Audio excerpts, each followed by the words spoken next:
Hello everyone, welcome to the Redmen TV. It is the Starting 11 prediction show, Champions League, back at Anfield, under the lights, Liverpool taking on AC Milan, the second most successful team and the third most successful team in the European Cup, maybe. Probably should have just double-checked that before I got involved in saying anything like that, but it is what it is. We're here now, we're here to predict Jurgen Klopp's Starting 11 for this one, and after I've predicted the Starting 11 that I think Jurgen will put out, I'm going to get into the comments and we'll discuss some of the players that you guys want to discuss. So just so you know, yesterday when we were doing the build-up show, I was probably thinking, I don't know if Jurgen would go too strong, or I actually thought he might make a few changes and stuff. Having done the podcast this morning, which was brilliant, by the way, with Steve and Ross, I've probably changed my mind a little bit since the Uncensored Match build-up show, and I'm going to think that he's now going to go quite strong for this one.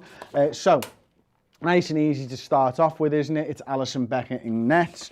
I'm going to say that he does put Kostas Tsimikas in, with an eye to probably then bring Robertson back in for Palace. Tsimikas then gets the midweek game against Norwich, but I'm going to go alongside him is Virgil van Dijk and Joel Matip, and then I'm going to stick Trent Alexander-Arnold in there as well. Now, one of the lads that I think is sort of nailed on really is maybe Trent, because I think he can go sort of 3 games, then have the midweek off against Norwich, having missed the midweek game for England. The centre-backs, I'm not so sure whether we'll see both of them. Maybe you could see a Canate or a Gomez come in. I'm not 100% sure, but I have gone for those two as it stands. Midfield, I've gone Fabinho in the 6. Gone Thiago in the 8 with Jordan Henderson in the 8 as well, or in the other 8 I should say. Up front, I don't think we've got too much choice at the moment. I've gone Sadio Mane, I've gone Mo Salah, and I've gone Diogo Jota there.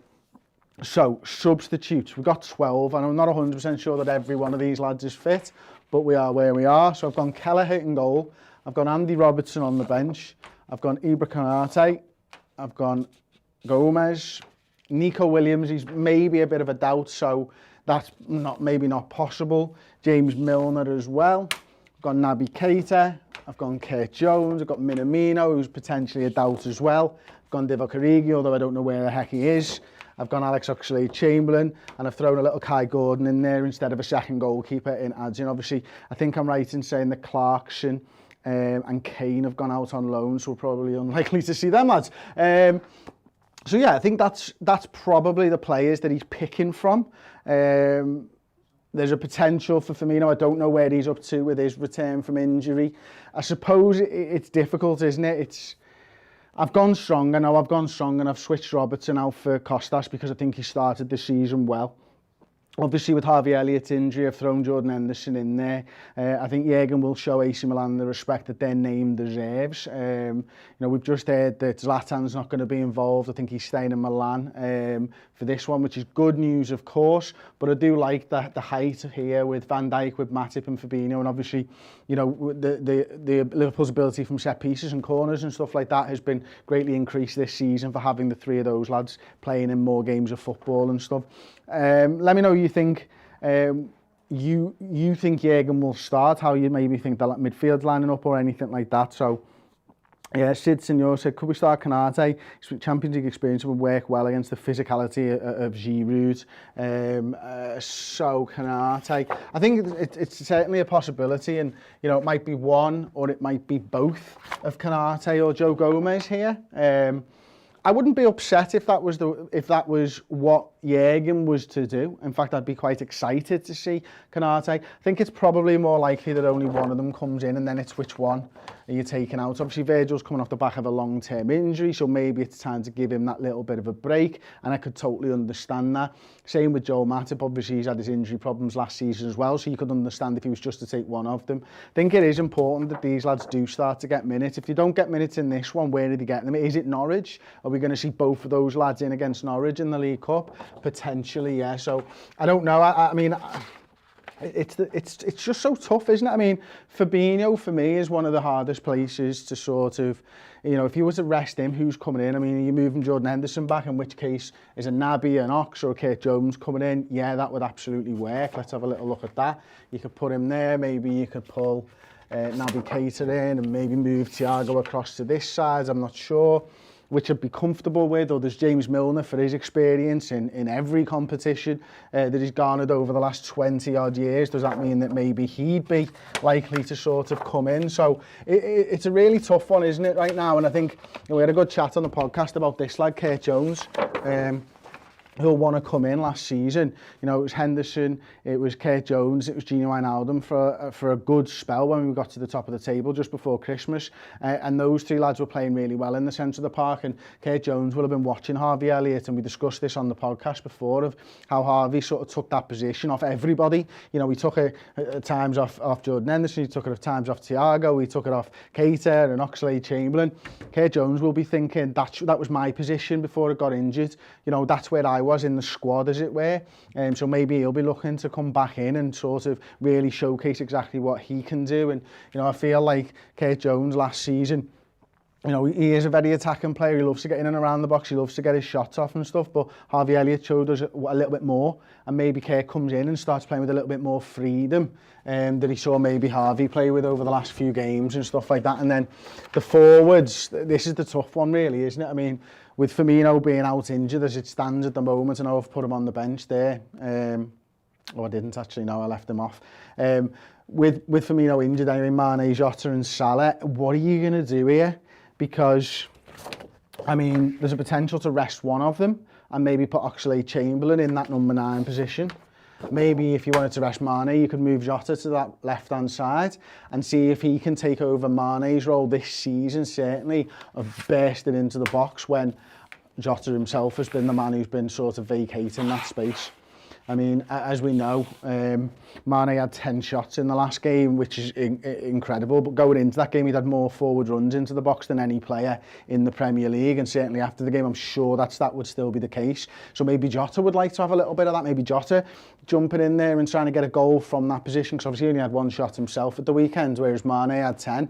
Maybe that's something we could do with Oxlade-Chamberlain in the 9. Yeah, so if you wanted to give Mane a little bit of a little bit of a rest, maybe that's something we could do. I've no idea about this lad, Divock Origi and Minamino at the moment.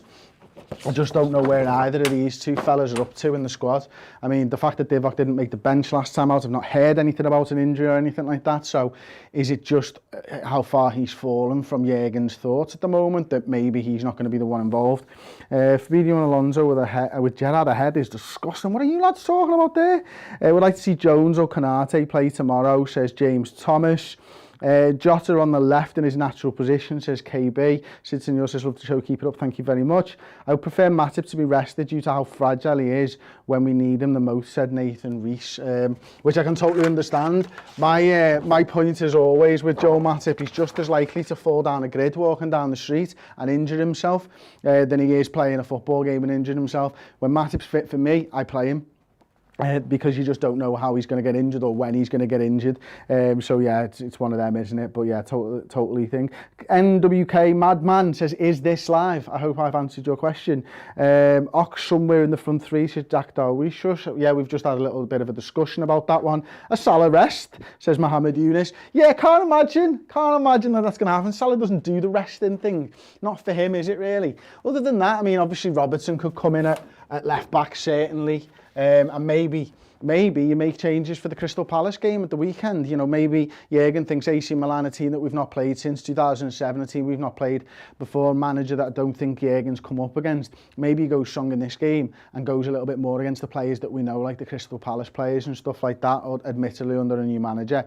So yeah, it's a difficult one for Jurgen. I expect 3 or 4 changes for Palace now. I think the thinking's changed a little bit, and I do expect him to go a little bit stronger for the Milan game than maybe some people, myself included, were thinking just a couple of days ago. JPus says, love the segment, Chris. Keep up the great work, Redmen. Can you see Ox starting ahead of Sadio? Konate in for Matip? Well, let's take a look at that one. I do think if Ox starts, as kind of just discussed there, that would be the case. Konate in for Matip.